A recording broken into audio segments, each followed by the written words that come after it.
নমস্কার, সবাইকে শুভ সকালের অনেক অনেক শুভেচ্ছা। গৃহপ্রবেশের আজকের পর্বের রিভিউ নিয়ে আমি পৌঁছে গেছি তোমাদের সামনে। বাংলা সিরিয়াল সমাচারে তোমাদের সবাইকে স্বাগত জানিয়ে আজকের পর্বের রিভিউ আমি শুরু করছি।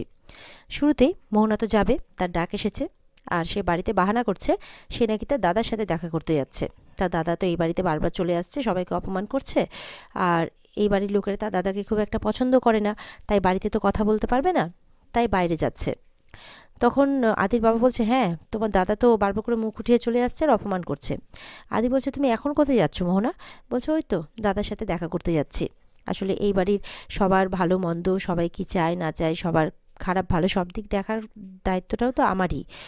তো আমি এখন আসি, এই বলে চলে যাচ্ছে। আদি কিন্তু তখন তার ওয়াইফের দিকে তাকাচ্ছে, মানে শুভর দিকে। শুভ তখন মনে মনে ভাবছে যে মোহনা কোথায় গেল। ওর তো দেখছি বাইরে যাওয়ার থেকে যেটা ইম্পর্টেন্স সেটা হচ্ছে আদিকে সঙ্গে না নিয়ে যাওয়াটা, এটাতে গুরুত্বও বেশি দিচ্ছে। না, ওকে তো ফলো করতে হবে, এইভাবে তো ছাড়া যাবে না। তখন বাড়িতে কিন্তু বলছে যে ম্যাডাম আমার একটু আর্জেন্ট কাজ এসে পড়েছে, আমাকে একটু বেরোতে হবে। তখন মেজকামা বলছে মামার বাড়ি আবদার নাকি, এই তো দেরি করে আসলে, আবার বলছে এখনই চলে যাবে। তখন আদি বলছে বলছে কেশবকে কে সামলাবে? আদি বলছে আমি সামলে নেবো, থাক না। আদির বাবা বলছে বাবা, লাকির জন্য তো দরদ একবারে উতলে উঠছে। তখন বলছে কারো যদি পার্সোনাল কাজ এসে পড়ে তো তাকে তো ছাড়া উচিত, তাই না? তখন আদির মা বলছে ঠিক আছে যাচ্ছ যাও, কিন্তু তাড়াতাড়ি চলে আসবে। এই বলে শুভ কিন্তু বেরোয়। দেখা যাচ্ছে যে লাকি কিন্তু মানে মানে পেছন করতে করতে আর কি, মোহনার পেছন করতে করতে একটা কফি হাউসে এসছে। মোহনা এখানে কারোর জন্য ওয়েট করছে। তখন বলছে এখানে আবার কার জন্য ওয়েট করছে? বলছে ব্যাপারটা দেখতে হবে কাছ থেকে গিয়ে। এই বলে চুপ করে গিয়ে ওখানে একটা টেবিলে বসে পড়ে, মুখটা আড়াল করে। আর দেখছে যে লাকির সাথে মানে মোহনার সাথে কেউ দেখা করতে এসেছে। মোহনা তাকে থ্যাংক ইউ বলছে। কিছুক্ষণ পর দেখছে যে তার দাদা। বলে মোহনা তাহলে সত্যি তার দাদার সাথে দেখা করতে এসেছিল? তার দাদা বলছে যে আমি সবসময় তোর পাশে আছি। বলছে যে মোহনা বলছে এত রাগ করিস না। বলে রাগ করবো না? বলে ওরা আমার সাথে ভালোই ব্যবহার করছে। বলে ভালো ব্যবহার তো করবেই, করতে তো বাধ্য।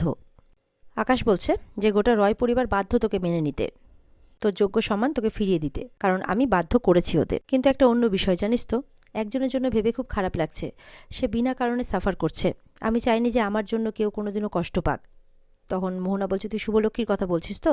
বলে হ্যাঁ। বলছে আমি কোনোদিনও ইন্টেনশনালি এটা চাইনি যে আমার জন্য ও কষ্ট পাক, কিন্তু তবুও। মোহনা বলছে তোর না শুভলক্ষ্মীর প্রতি সফট কর্নারটা এখনো থেকে গেছে। মোহনা বলছে যে আমাদের জীবন থেকে চলে গেছে তাকে নিয়ে ভেবে কি কোনো লাভ আছে? এখন যদি তুই তাকে নিয়ে ভাবতে বসিস তাহলে তো আমার লাইফটা শেষ হয়ে যাবে। আকাশ বলছে কিচ্ছু হবে না, আমি কিছু হতে দেবো না। এবার আকাশ বলছে শোন না, আমার আজকে একটা খুব ইম্পর্টেন্ট মিটিং আছে, এখানেই আসবে সে, তো আমি তোকে বেশি সময় দিতে পারবো না। মোহনা বলছে হ্যাঁ হ্যাঁ, আমারও একটা জরুরি কাজ আছে, আমাকে এক্ষুনি বেরোতে হবে। এদিকে শুভ মনে মনে ভাবছে না, মোহনাকে তো একা ছাড়া যাবে না, আমাকে ওর পিছন নিতেই হবে। এই বলে মোহনা কিন্তু বেরোচ্ছে।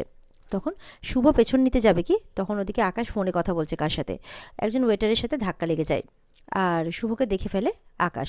বলছে ওয়েট ওয়েট, আপনাকে মনে হচ্ছে কোথায় যেন দেখেছি। বলছে এই রে, আমি কি তাহলে আজকে ধরা পড়ে যাব নাকি? তখন বলছে যে মনে হচ্ছে আপনি ওই ইয়েদের বাড়িতে কাজ করেন তাই না, মানে আদিদের বাড়ির কথা বলছে। তখন এই বলতে বলতে সেখানে মোহনা চলে আসে, সে তার ফোনটা ভুলে গেছে।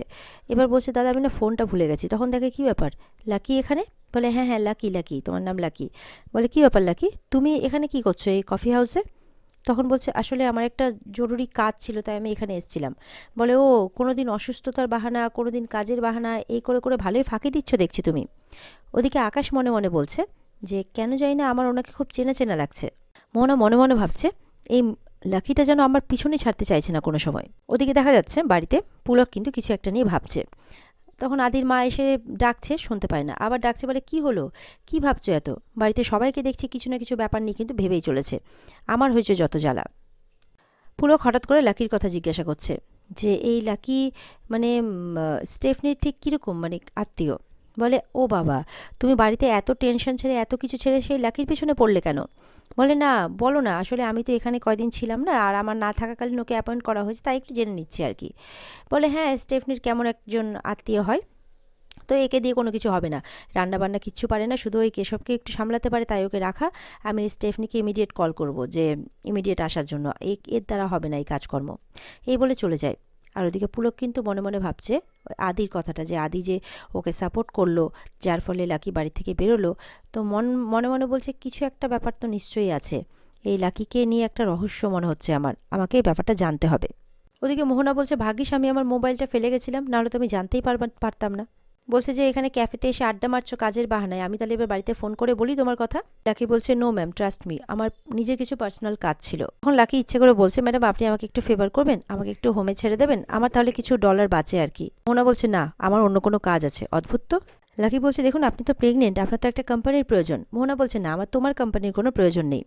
তখন আকাশ বলছে যে না, ও ঠিকই বলছে মোহনা, তুই তোকে এই অবস্থায় একা ছাড়তে আমারও ইচ্ছে করছে না। নেহাত আমার একটা মিটিং আছে, উনি সঙ্গে থাকলে তাও আমার একটু ভালো লাগবে। এরপরে মোহনা বাধ্য হয়ে বলছে ঠিক আছে চলো। শুভ মনে মনে ভাবছে যতক্ষণ সম্ভব এই মোহনার সাথে আমাকে থাকতে হবে। কোথায় যাচ্ছে, কার সঙ্গে দেখা করতে যাচ্ছে, সব জানতে হবে।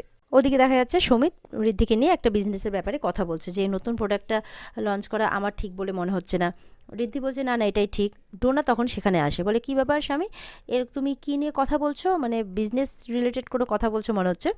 তখন ঋদ্ধি বলছে দেখো এটা আমাদের ভাই ভাইয়ের ব্যাপার, তুমি এর মধ্যে ঢুকবে না। বলছে কেন, এটা তো বিজনেস রিলেটেড কোনো ব্যাপার, তো আমি তো বিজনেসে ইনভলভ আছি, তাহলে আমি কেন কোনো কথা বলবো না।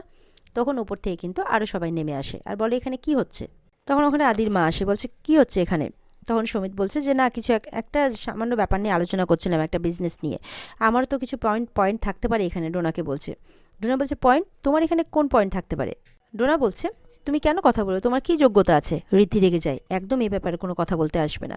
তখন সেখানে কিন্তু পূরবীও আসে। পূরবী বলছে তুই কি বললি, আমার ছেলের এই বিজনেসের ব্যাপারে কথা বলার কোনো যোগ্যতা নেই। বলছে পারলি বলতে এটা।